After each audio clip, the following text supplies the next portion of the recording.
আমার পার্সোনাল অ্যাকাউন্টে দেয় দেখবেন 50,000 টাকা 60,000 টাকা আছে কিনা সন্দেহ আছে। আমি যখন বাসায় যাই ওই দেখা যায় যে ওই মন মরা হয়ে সারাক্ষণ ফোনে কথা বলতেছি, চিন্তা করতেছি, ব্যবসা বাণিজ্যের অবস্থা ভালো না। আমি যদি এখন ছবিতে সময় দিই ব্যবসার 12টাতে এমনিই বাড়ছে, আরও বাড়বে। একটা আসলে ভালো একটা ফান্ড দরকার, ভালো আমার ইনভেস্টার পাই যে আমার সাথে পার্টনারও যদি নেই, ব্যাংকে যদি 200-300 কোটি টাকা দিয়ে দিই তো হয়তো মানে পার্টনারশিপও ব্যাংক দিয়ে দিবে, ঠিক আছে। সে ব্যাংকের টাকা দিল 50%, পার্টনারশিপও ধরেন 400-500 কোটি টাকা দিয়ে দিলে তো একটা পার্টনারশিপও দিয়ে দেওয়া যায়। তা আমি সব দিকে চেষ্টা করছি আসলে। আসসালামু আলাইকুম, এনটিভির দর্শকদের স্বাগত জানাচ্ছি। আমি স্পেশাল করেসপন্ডেন্ট জাহিদুর রহমান। দর্শক, আজকে আমাদের অতিথি ঢাকায় ছবির বেশ আলোড়ন তোলা একজন প্রযোজক, নায়ক এবং ব্যবসায়ী অনন্ত জলিল। আপনাকে একটু ভিন্ন লোকে দেখা যাচ্ছে। চুলগুলোকে কি মনে হচ্ছে গ্রাফটিং করা, মানে একটু অন্যরকম মনে হচ্ছে একটু পরে আপনি শর্ট দিতে যাবেন কোন একটা। আসলে আমি তো চুল ছোট করেছি, আমার চুল বড় ছিল। কয়েকদিন আগে দেখছেন না যে চুল বড় বড় ছিল, চুল ছোট করা। আমি চুল ওই ছোট করে জাস্ট জেল দিলে এরকম হয়ে যায়, এটার জন্য আলাদা কিছু করতে হয়। তাহলে অভিনয় থেকে আপাতত বিরতি।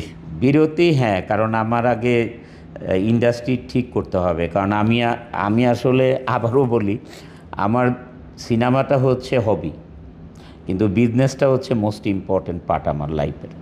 এইটাকে ঠিক না রাখতে পারলে কোনো কিছুই ভালো লাগবে না আমার। এই কারণে আমি যখন বাসায় যাই ওই দেখা যায় যে ওই মন মরা হয়ে সারাক্ষণ ফোনে কথা বলতেছি, চিন্তা করতেছি, মানে বাসায়ও সুখ নাই এখন। মানে বাচ্চাদের সাথেও ওরকমভাবে কথা বলতে পারতেছি না, সারাক্ষণ ফোনে ফোনে ফোনে ফোনে আমি আছি। কোত্থেকে কী করা যায়, কোত্থেকে কী করা যায়, ফরেনের সাথে কি করা যায়। আমার একটা আসলে ভালো একটা এখন দরকার, মানে আপনি যেটা বললেন একটা ফান্ড দরকার। এই জন্যেই আমি চাচ্ছি যে ভালো চাইনিজ ইনভেস্টর যারা আছে, ওরা তো বাংলাদেশের ল্যান্ড কিনে কিনে ইন্ডাস্ট্রি করবে, তো কত সময়ের ব্যাপার। আমার এখানে তো একদম রেডি আছে। যদি ধরেন এরকম ভালো আমার ইনভেস্টর পাই যে আমার সাথে পার্টনারও যদি নেই, ব্যাংকে যদি 200-300 কোটি টাকা দিয়ে দিই তো হয়তো মানে পার্টনারশিপও ব্যাংক দিয়ে দিবে, ঠিক আছে। সে ব্যাংকের টাকা দিল 50%, পার্টনারশিপও ধরেন 400-500 কোটি টাকা দিয়ে দিলে তো একটা পার্টনারশিপও দিয়ে দেওয়া যায়।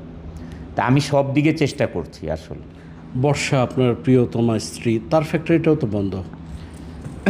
না, ওরকম একদম বন্ধ না। মানে ওই যে ওই ফ্যাক্টরিতে তো আর মানে গ্যাস হচ্ছে শুধু লন্ড্রি, তো ওইটা তো ঠিকই আছে। এবির গ্যাসের কোনো সমস্যা নেই, এবিতে তো কোনো সমস্যা নেই। এবি চলতেছে, বাট ফুল ফ্যাক্টরি চলছে না। মানে আমাদের ওইখানে 34 লাইনের ক্যাপাসিটি চলছে, হচ্ছে এখন 14 লাইন বা 16 লাইন, ফুল ফ্যাক্টরি চলছে না। এই যে শূন্য থেকে শিখরে এলেন, মানে খুব সাধারণ অবস্থা থেকে এরকম একটা সাম্রাজ্য গড়ে তুললেন, আজকে যে একটা কঠিন পরিস্থিতির মুখোমুখি, মানে কখনো পেছনে তাকালে মনে হয় যে মানে কারো অভিশাপ লাগেনি তো?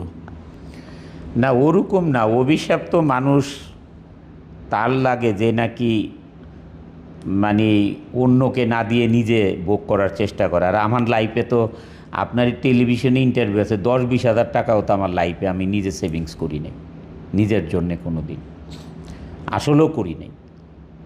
আপনি যদি এখনও ব্যাংকে যান, মার্কেন্টাইল ব্যাংকে, আমার পার্সোনাল অ্যাকাউন্টে দেয় দেখবেন 50,000 টাকা 60,000 টাকা আছে কিনা সন্দেহ আছে। এই অবস্থা। আমি সব সময় আমার নিজের জন্য আমি কোনো দিনই কিছু করিনি। এত সুন্দর ইন্ডাস্ট্রি, গর্জিয়াস ইন্ডাস্ট্রি। তারপরে এবিতে দেখেন একদম হেলিপ্যাড টেলিপ্যাড একাকার, মনে হয় কমার্শিয়াল বিল্ডিং, এত সুন্দর সুন্দর ইন্ডাস্ট্রি। কারণ আমার চিন্তা ভাবনা সব সময় হচ্ছে ইন্ডাস্ট্রি নিয়ে। আমি তো আমার বাসায় আমার বর্ষাতে ধরেন বাচ্চাদেরকে নিয়ে যে একটা কেক কাটে, এইটাও আমার নিষেধ করা থাকে, তাও ও শুনে না। যে বাচ্চারা তো মন তো রাখতে হয়, ওই ছোটো একটা কেক টেক আনবো, ওর বোন টোন ও আয়না তারপরে কাটবে। আমার কাজই তো ছিল ফ্যাক্টরিতে, আমি একটা কিছু করব মানে সবাই ফ্যাক্টরিকে নিয়ে করব। কিন্তু সোশ্যাল মিডিয়ায় তো এর আগে পাবলিক অনেক কিছু দেখেছে যে বাইরে ট্যুর দিচ্ছেন মহাআয়োজনে, না, বাইরে টার্কি থেকে শুরু করে ইউরোপের বিভিন্ন কান্ট্রিতে এটা একটা বিলাসবহুল ট্যুর। আমি বলি এই বিলাসবহুল হলো ছবি, যখন ছবি তুলবেন সবই বিলাসবহুল। আমাদের দেশের ওই যে যারা বিদেশে কাজ করে, এত শ্রম দেয়, কি কষ্ট করে সারাদিন, আর কোথায় ঘুমায় এটা তো কেউ দেখে না। ওই দেখে হচ্ছে ওরা ছুটির দিনে যে রবিবারে বিদেশে ছুটি থাকলে ওই দিন যে সুন্দর জায়গায় ছবি তুলে পাঠায়, তখন দেশের মানুষ মনে করে কি যে কত না ভালো অবস্থায় ও আছে, কিন্তু ওর সারাদিনের ঘাম জড়ানো কষ্ট দেখলে টের পাওয়া যাবে যে আসলে ও কত কষ্টে আছে। তেমন বর্ষা ধরেন ইনস্টাগ্রাম চালায়, একটা রেস্টুরেন্টে গেল, খেলো, তারপরে একটা ভিডিও দিয়ে দিল, আবার একটা সুন্দর জায়গায় গেল, একটা ভিডিও দিয়ে দিল। এটা তো আমাদের কাজের পরের কথা। আমি তো সবসময় আমার ওয়াইফকে সাথে নিয়েই তো আমি বিদেশ যাই, ব্যবসার কাজেই আমি বিদেশ যাই। আপনার 2টা লাগেজ, বর্ষা আমাকে বলে আমি তোমার বউ বনাম ম্যানেজার, যে তোমার লাগেজও আমার গোছাই, মানে বিদেশে তো 2টা স্যাম্পলের 60 কেজি ওজনের 2টা স্যাম্পল, তারপরে আমাদের লাগেজ হচ্ছে একটা লাগেজ নেই, 2জন মিলে একটা লাগেজ নেই, তারপরে হচ্ছে কম্পিউটার ব্যাগ, হ্যান্ড লাগেজ। তো এগুলো নিয়ে তো ও কী করবে, স্যাম্পল যখন ডিসপ্লে করি বায়ারের সাথে মিটিং করতে, আমি বায়ারের সাথে কথা লাস্ট পর্যায়ে কথা বলতে বলতে ও আবার লাগেজ গুছিয়ে ফেলে, রেডি করে ফেলে, রেডি করে একদম চেন টেন লাগায় দাঁড়ায় থাকে। তো বলে যে আমি তোমার 3টা কাজ করি, একটা হচ্ছে বউ, একটা হচ্ছে ম্যানেজার, একটা হচ্ছে সেক্রেটারি। বায়ারের সাথে যখন কথা বলি ও লিখে সব কিছু নোট করে, মানে ও হচ্ছে 1:3।